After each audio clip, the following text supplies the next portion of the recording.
we brainstormed questions, and then we sort of we categorized the questions. And the first area of questions that we're going to ask them involve how they solve problems at the aldermanic meetings. And we also talked about how we solve problems here. To see if there's anything similar about how they solve problems and how we solve problems. So I thought before we would ask him how they solve problems, if Allison, you were the one who volunteered to share what we do to work out problems. So why don't you see if you can explain to me how we do it? We say, can I please speak to you? And if the other person says no, you say, can I please speak to you again? And then if they say no, you tell the teacher. And then you say, I don't want to get the teacher involved. And then if they say no again, then you tell the teacher. And why should they say yes? Why is that important?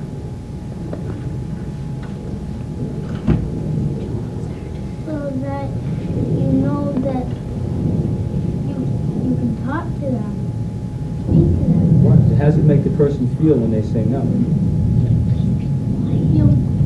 That will make the other person feel like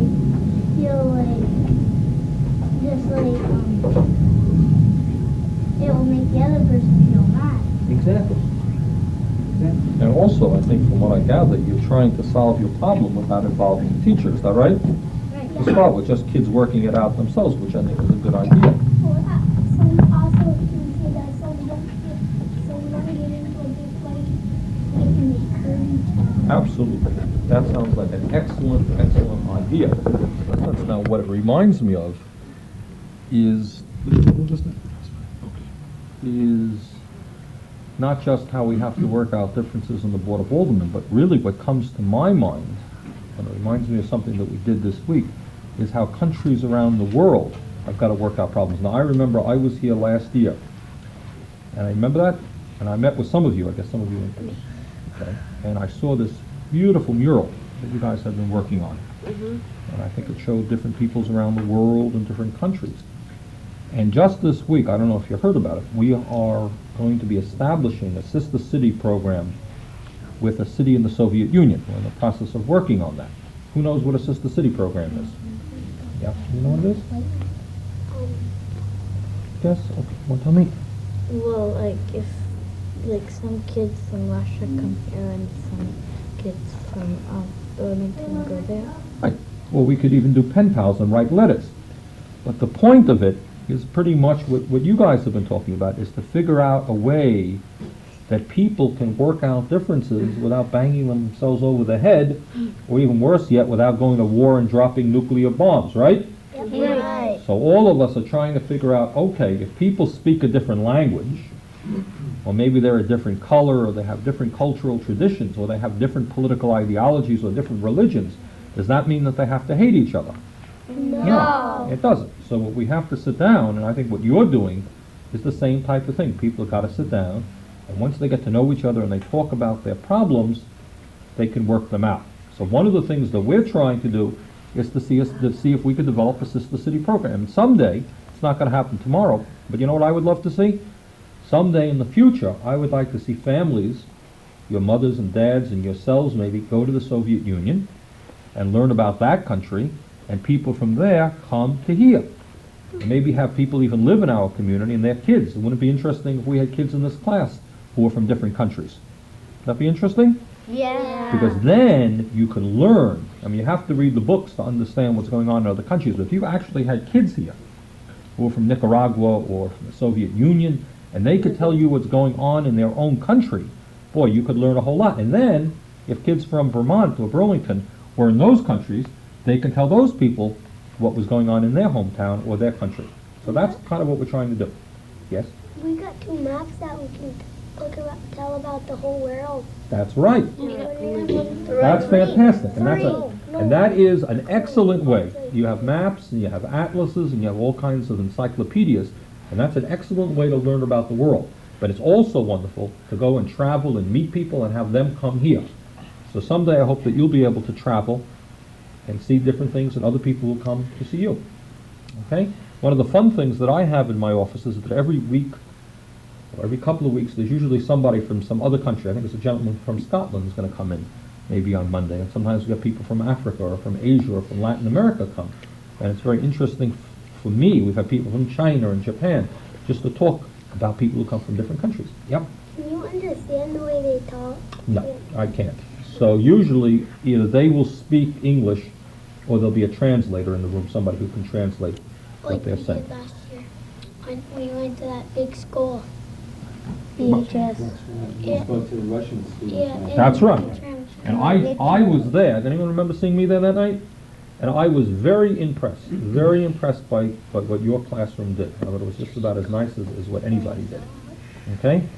And that's all part of the process. That night there were kids from a city called Leningrad in the Soviet Union who were here. Remember the performance they put on? Some of you see they're singing? Maybe even later than you stayed.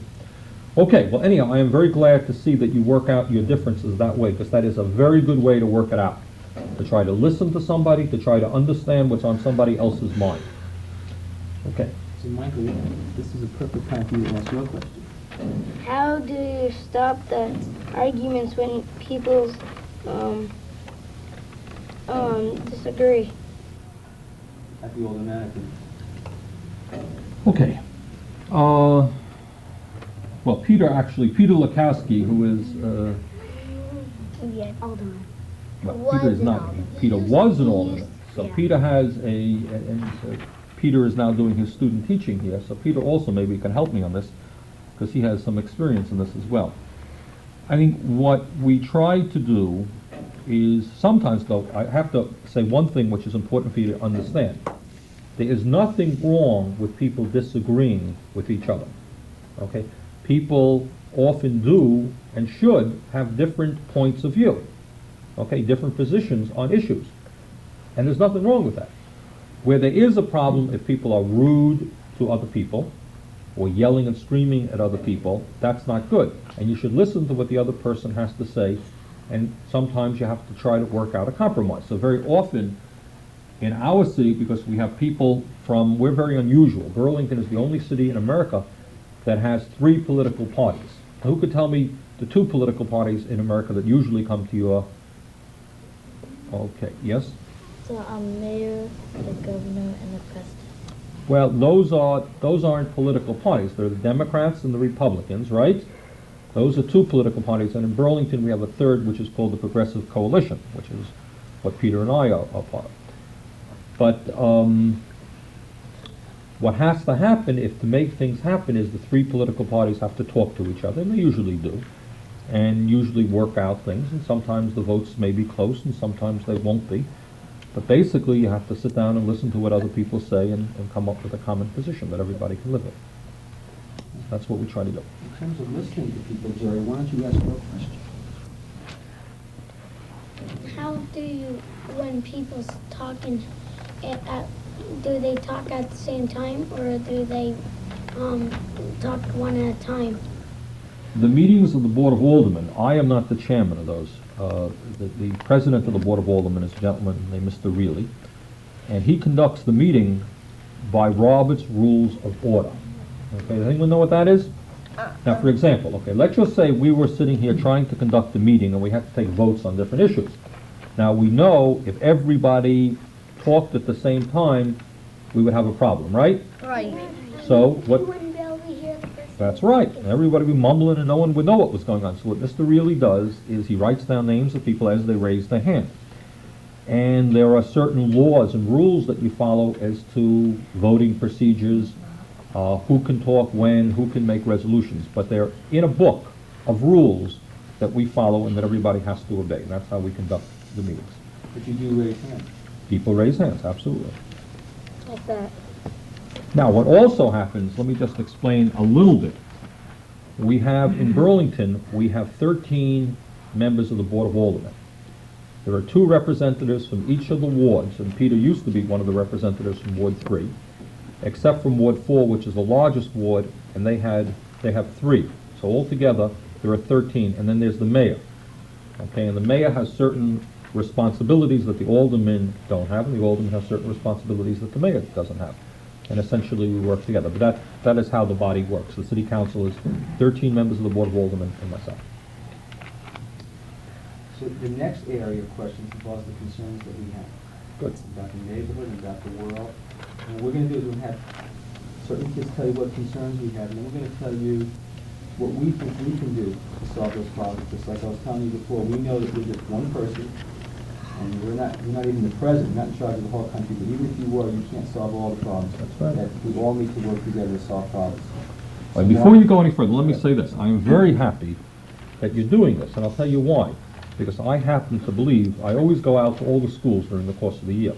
And the reason that I do that is I think that you guys who live in Burlington are citizens of Burlington just as much as your parents are. And you have concerns that concern you, and you know more about than anybody else. For example, who knows more about the playgrounds in the city of Burlington than the kids who use the playgrounds, right? Yeah. And kids know as much about the school system as anybody else because you are the kids who go to the school system.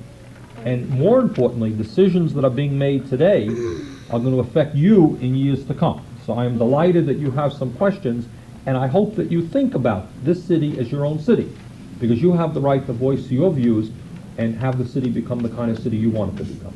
We're going to start with probably one of the biggest problems, if not the biggest problem. How can we stop the wars from happening? Mark, I'm very glad you asked that question, because that's maybe the most important question that anybody could ask. That's the best question that anybody could ask. And that's something that probably concerns me more than anything else. Okay? Let me tell you why it concerns me. If you read your history books, what you find is that there have been wars for not only hundreds of years, but thousands of years. Okay? People have gone on, yep. Even when society was very primitive and people used bows and arrows and stones, there were tribes fighting against tribes. And what's happening is that the wars over the years have gotten bigger and bigger. And what else has happened? They've got worser and worser. And why has that been the case? Because now we can make big nuclear bombs. Absolutely. Okay, you got it right. You hit it right on the head. So what happened originally is there were just bows and arrows, and those were bad enough, right? Or stones, those are bad enough. But what's happened is then you had guns, and then you had tanks, and then you had airplanes with bombs, and you had bigger and bigger bombs, and bigger planes, and bazookas. And now, what's your name, Mark? Adam, I'm sorry. And as Adam says, now we have nuclear weapons, and we have enough weapons all over the world that if they all went off, probably the entire planet would be destroyed.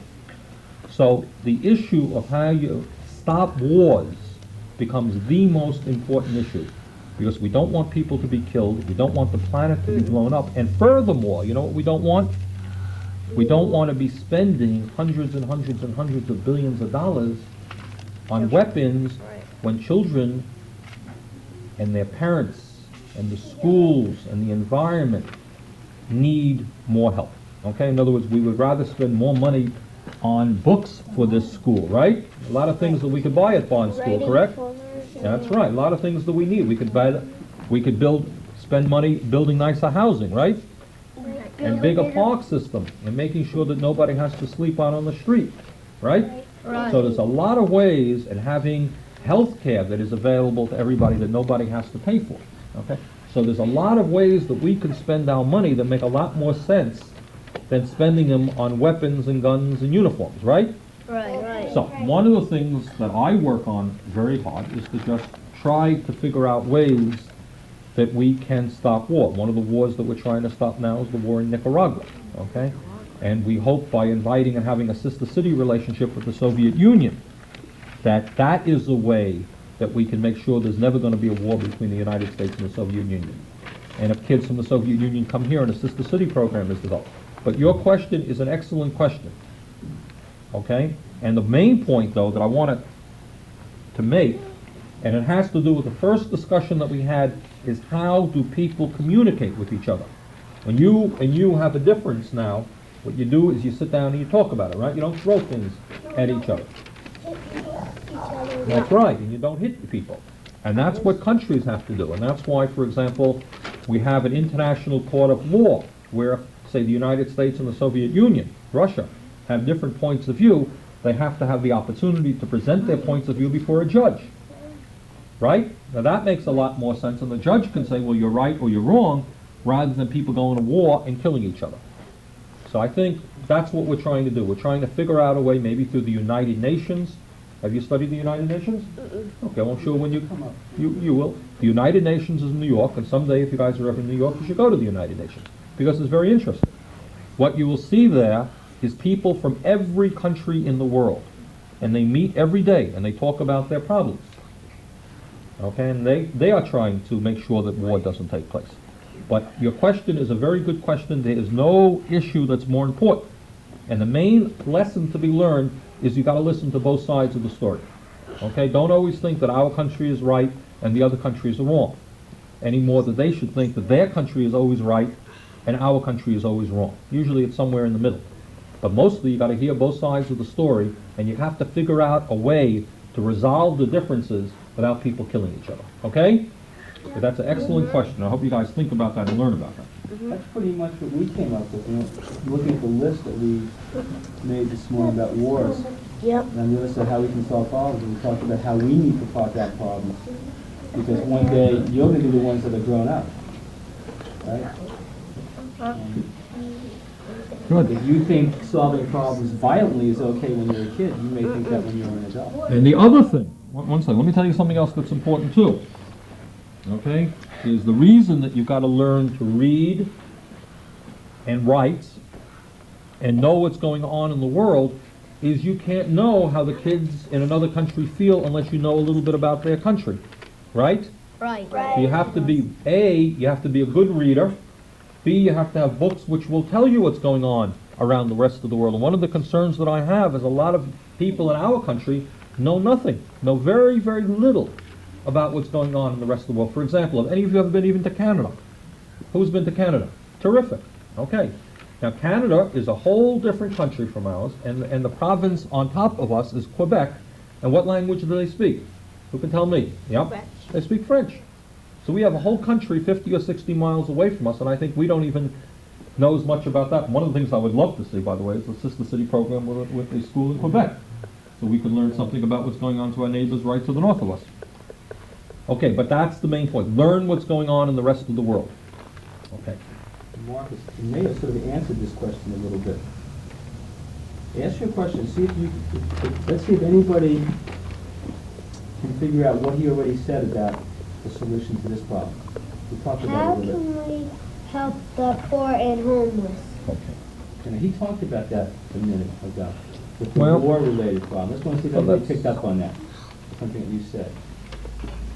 Christy, what did? You said that you'd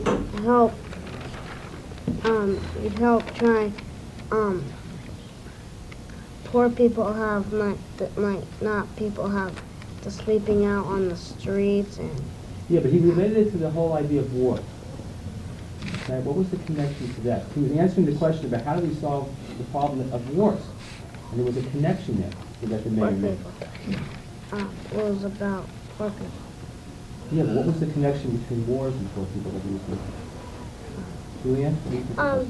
That we're spending so much money on bombs and guns, and we're not using the money. We're not using enough of the money to like help the poor people. Right, that was the point there. That's right.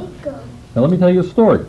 Right here in this neighborhood, in the old north end of Burlington, we have put in many, many, many hundreds of thousands of dollars to fix up people's homes. Okay? And this neighborhood is now looking better, I think, than it ever has before. We wish we had even more money to do that. And that money that we have used has come from the federal government. It's called Community Development Block Grants. And one of the reasons that we don't have more of that money is precisely, as this young lady said, what is your name? Julianne. As Julianne said, is that so much of the money is going into the war effort and into the military that we don't have enough money to build all the housing that we want to build. And a very serious problem that our community faces is not only with homeless people, but with people who are not living in as nice a housing as they should be living in and are paying much too much money for their housing. So we've got to build inexpensive, affordable housing. takes a lot of money to do that, and we need help from the federal government. But if they're spending all of their money on wars, we're not going to have that help.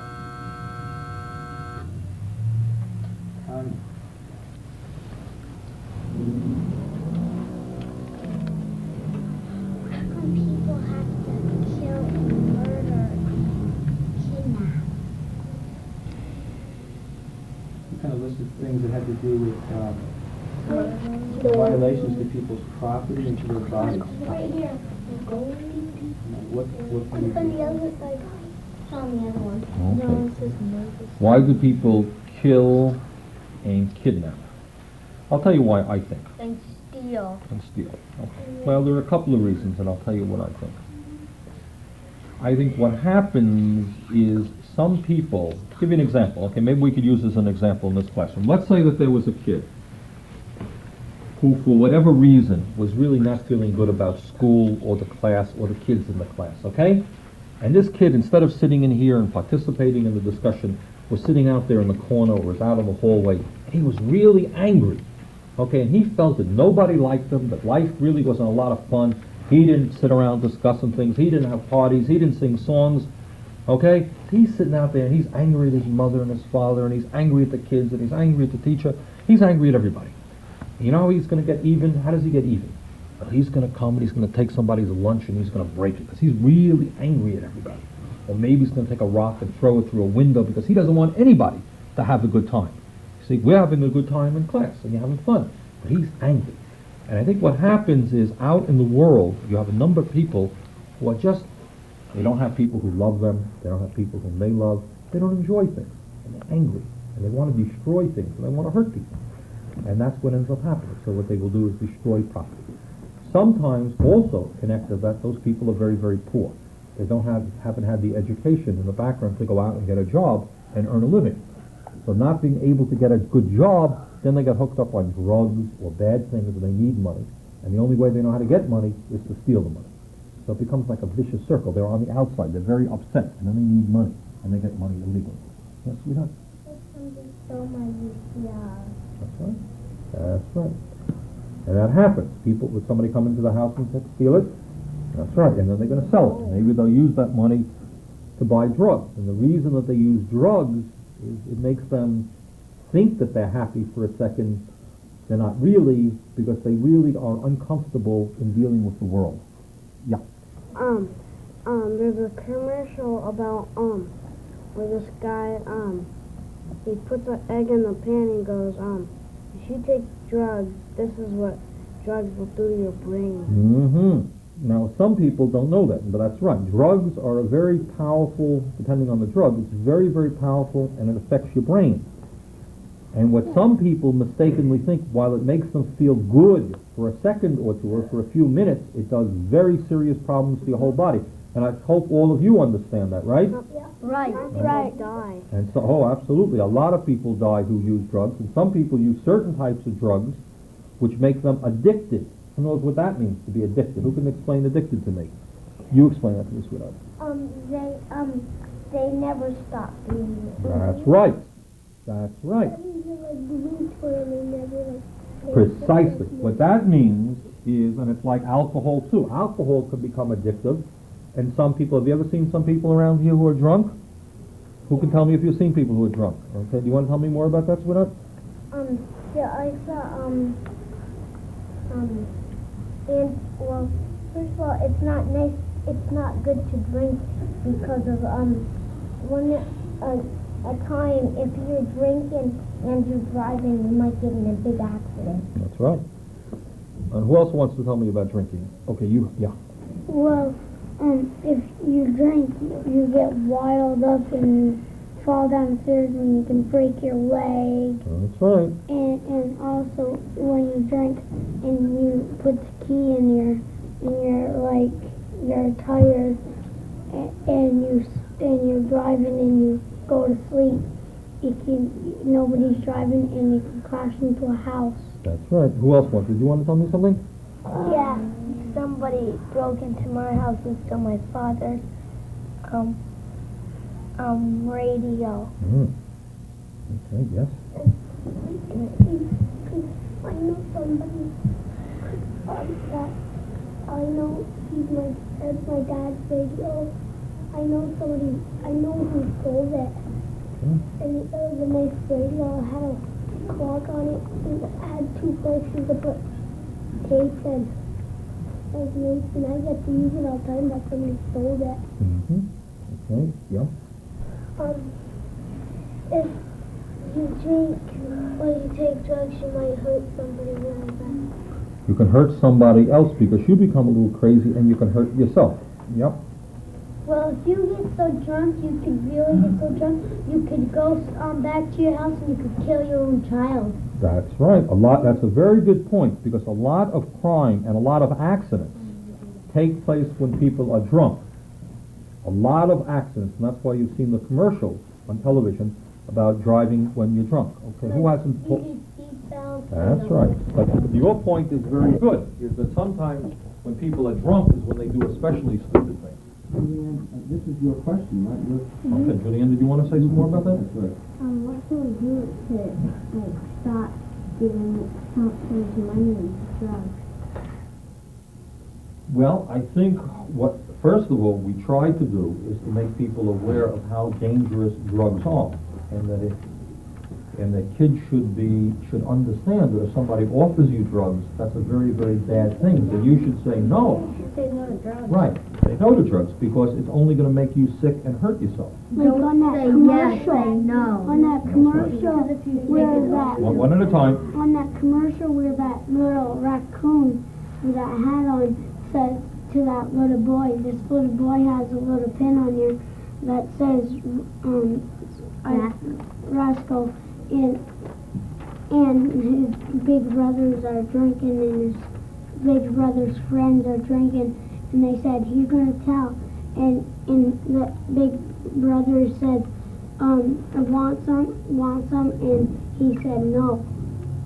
But first he said, Rascal, what'll I do? Yeah. And then Rascal jumped up onto his shoulder and said, and whispered, and I could barely Say hear no. it. He said, say no. And then he said it, want some, and he said, Rascal tells me to say no. No. Okay, there's one point though I want to make. Not only should you say no, but the reason that some kids fall for this stuff is they're not doing enough in their own lives that's interesting.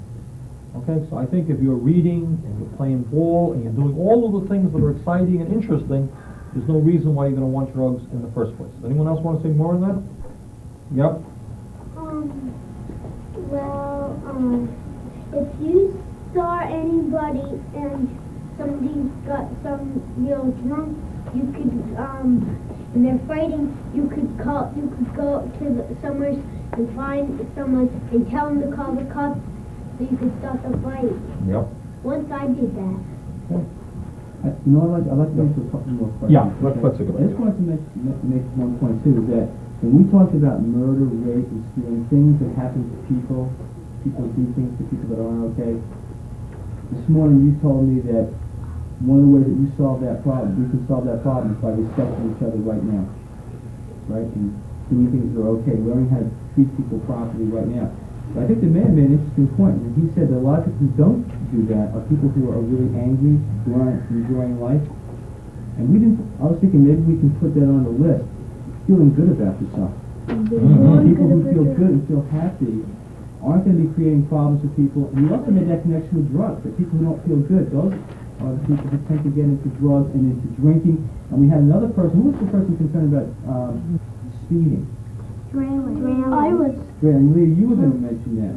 And I think that people maybe who speed might also sometimes be drunk. And so a lot of these problems are all tied in. So why don't you ask your question? How can we stop the people from driving fast?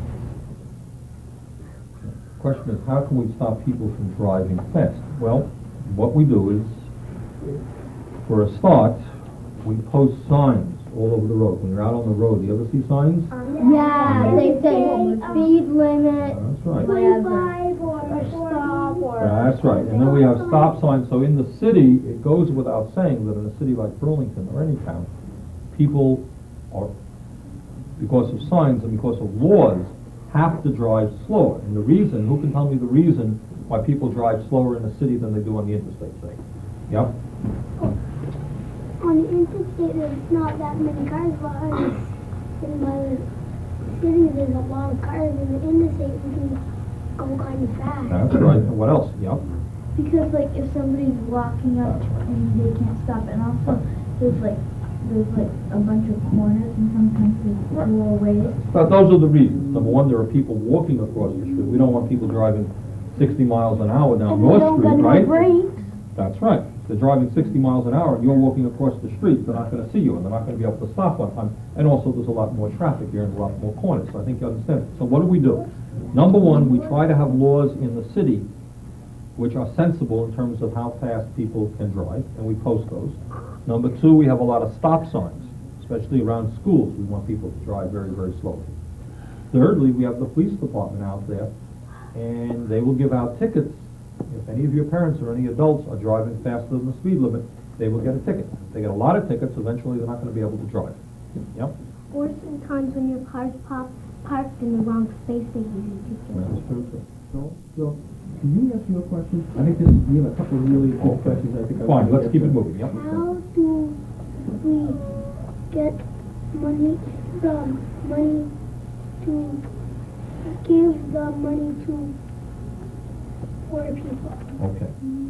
Where Well- do you guys get it? Okay, that's a good question. I won't go through all of the complicated issues having to do with taxation, Joel. But this is what I think, okay? Number one, we talked a little bit about military spending, right, Joel?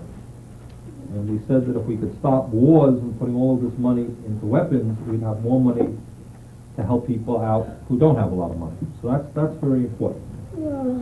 Second concern that I have is that in our country, we don't have a very fair, and I know this is a kind of a hard one, so I'm going to throw it out and you tell me if you can understand this. We don't have a very fair distribution of the wealth that we have. What that means is that some people in this country have tremendous sums of money. They have billions and billions and billions of dollars. When in someplace they go somewhere and they win the jackpot or something. Well, even more than that, they have so much money that it would be hard for me to explain to you what $1 billion is. Well, let me. You know what $1 billion is? That is a lot of money. Okay. Well, let me give you an idea of what $1 billion might be.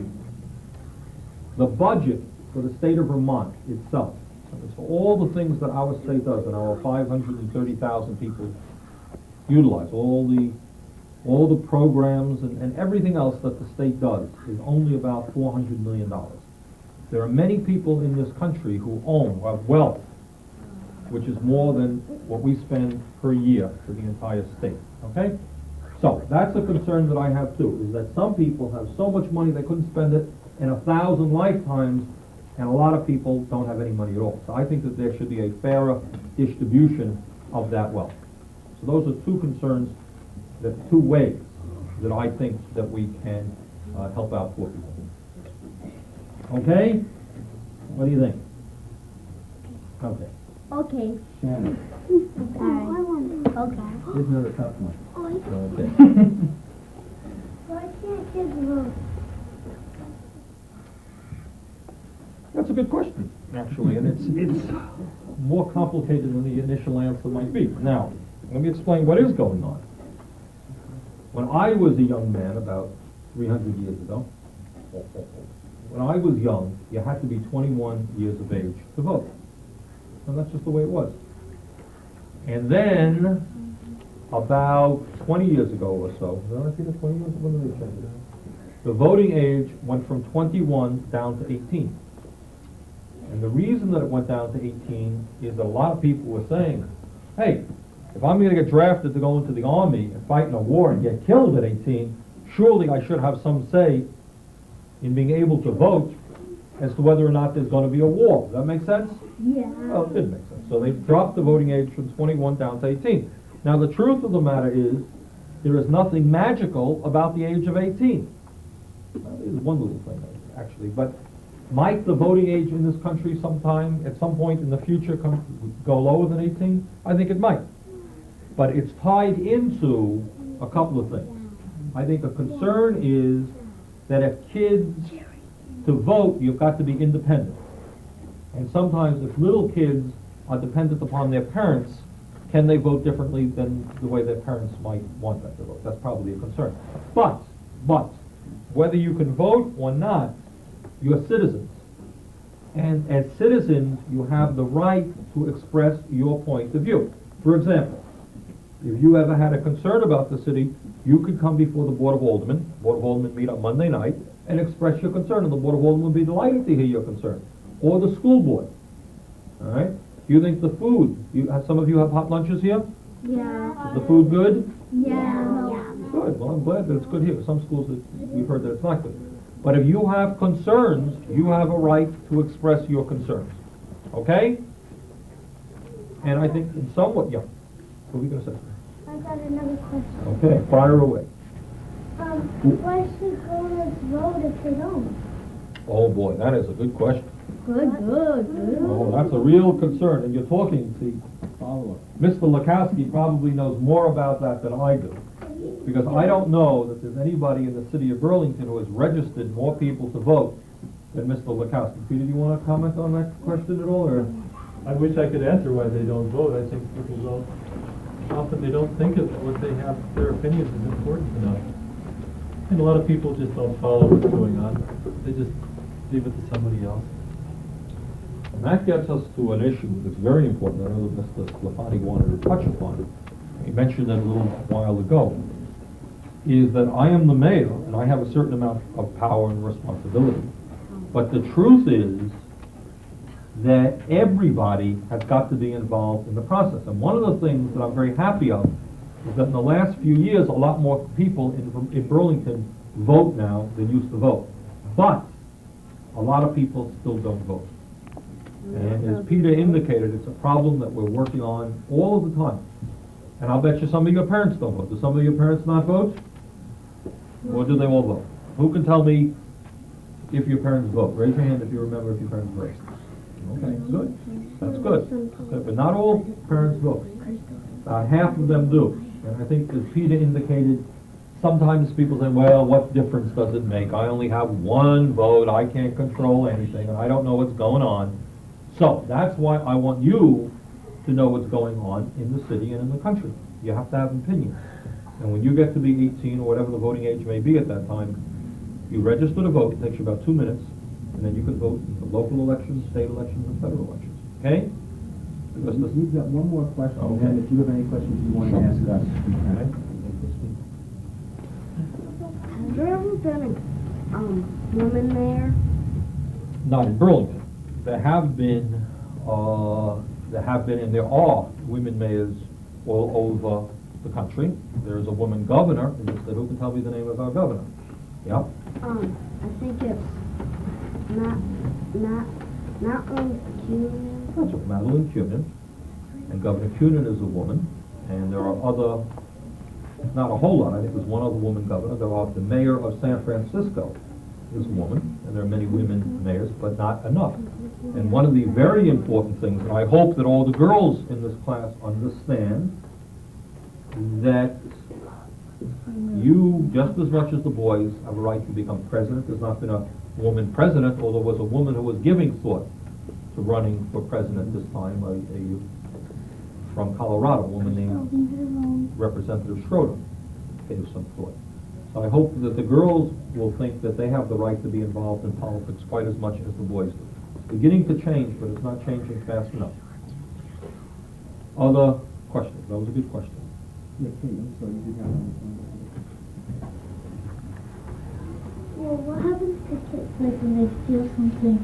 My friend got something stolen to them, and the kids that did it, they went to the police station, and the police just called their parents and let them go, and they did it again. That's a difficult problem. And the problem is, obviously, that I don't think that the system itself wants to take kids who are 10 years old and put them in jail for the rest of their lives. Because, for a lot of reasons. You know why?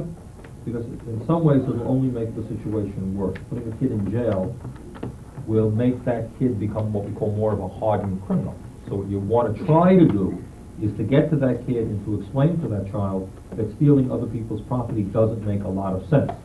Sometimes, however, young people, very young, are put in not jails, but they're put into special juvenile detention centers. Right. Right. And your point is, I mean, you're right, and some kids do it over and over again, and if they keep doing it and they get older than 16 or older than 18, that's exactly where they're going to end up. They're going to end up in jail. But while they're young, I think what we want to try to do is to change their way of thinking so that they don't get involved in that type of activity. Anything you want to ask that? Sure. How is school going?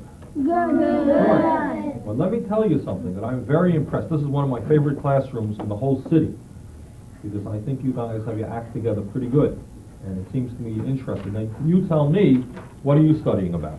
What are the subjects that you're studying about that are interesting to you? Okay, Science. you. A leaf. Leaves? Okay, what about with your leaf? what about Tell me leaves? what you're doing. I had to study about it when it changed color.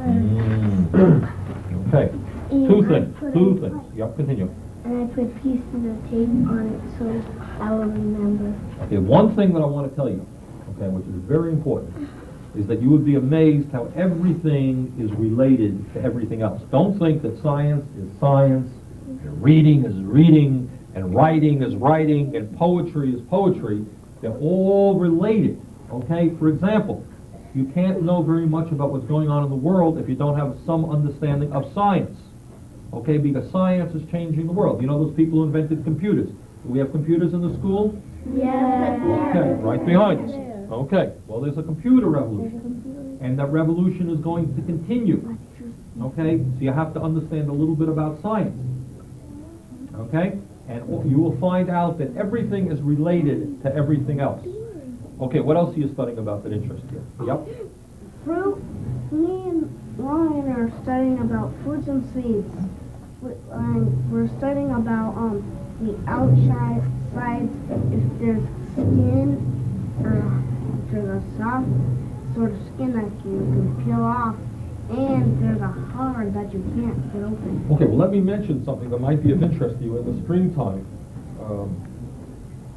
Mr. Sclafani, you may know that we have community gardens out in the Intervale, where people do some planting. And I don't know, I really don't know if it's possible for the class to maybe get a little part of that. Might be of interest to the kids. To do some actual planting and see the fruits and vegetables grow up. That's something that might be interesting to kids? You would like that?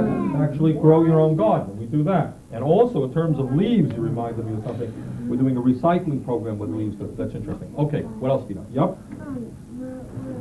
I think it's change. Change. Good.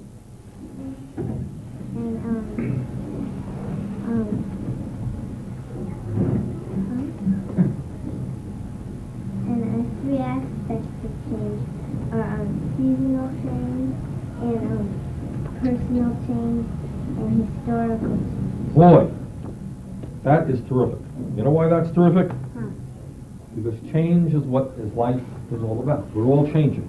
You realize that we've all... We get older every day. Every minute! Since Every second too. Every Oh my God. Since we've been talking, we aged about 30 or 40 minutes already. Okay, and that's important to understand. Every day. Every day. That's right. We're 30 minutes older. Unbelievable. Now we're another 10 seconds older than that. The point is that some people have an outlook on life that things never change. But in truth, things change all the time. Our minds change, our bodies change, the world changes, our city changes, and that's natural. And I still don't believe it. You still don't believe it. Okay. Well, it's true. You don't believe it changed? You don't believe you're 30 minutes older? His hair is gray, isn't it? It's amazing. You started off, your hair was black, and now it's gray. It must be. You're aging rapidly. Mine is aging rapidly, so rapidly Right. you could turn into Did any of you ever see a Star Trek program Yeah. where that aging process becomes Yes, speeded up? Spock. There you go. What's the song that we have? Started up. Turn out. Want to sing it? Want to Sure, sing okay. it? That's a good song. I know that song. Krista, weren't you supposed to get that out for us? Yeah. You can get that. This will be You terrific. can use the guitar. Oh, we're gonna have a live. All right, here we go. I don't think that's it, though. It's close to the front.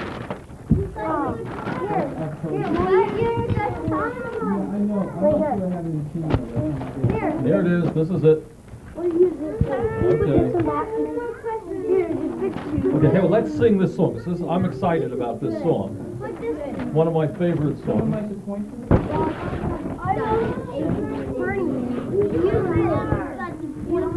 Okay, no, that's a different song, I think. Well, I've never seen.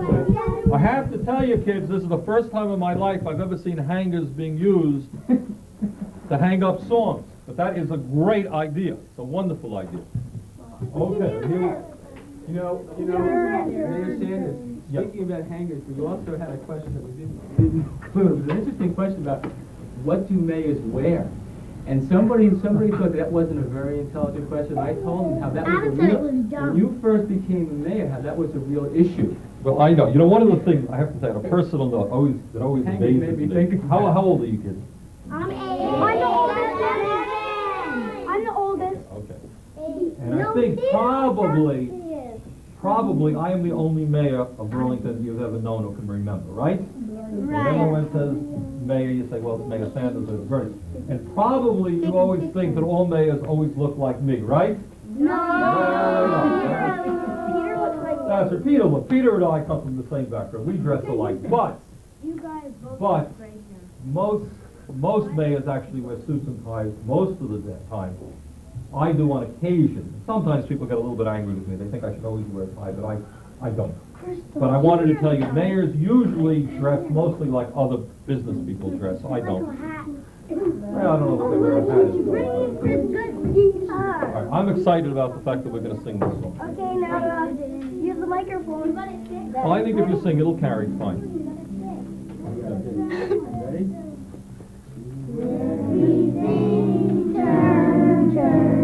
There is a season, turn, turn, turn, and a time for every purpose under heaven.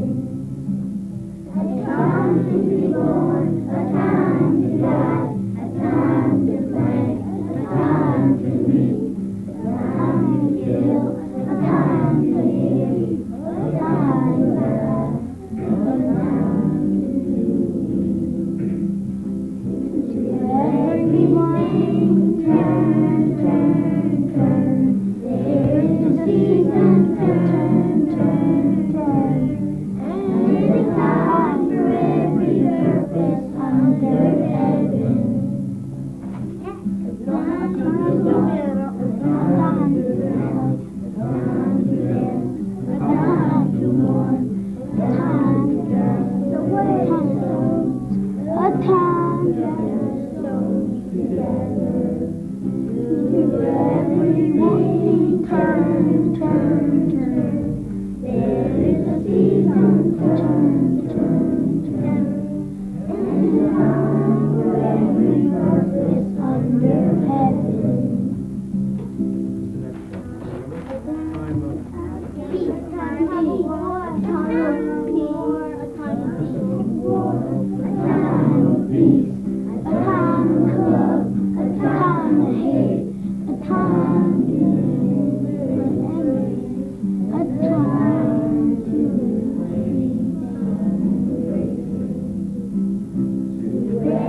everything, turn, turn, turn.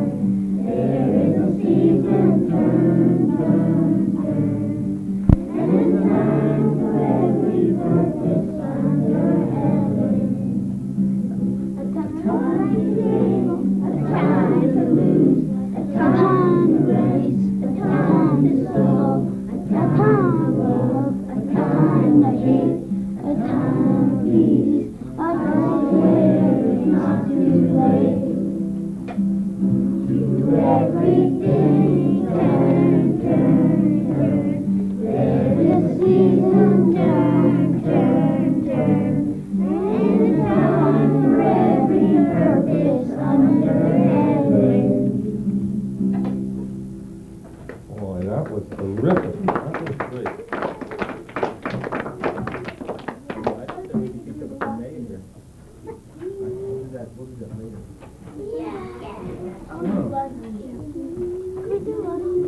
Thank you for coming. Okay, let me extend an invitation, okay? What I would like someday, if your teachers think it's a good idea, I would very much like it if you guys came to my office, okay?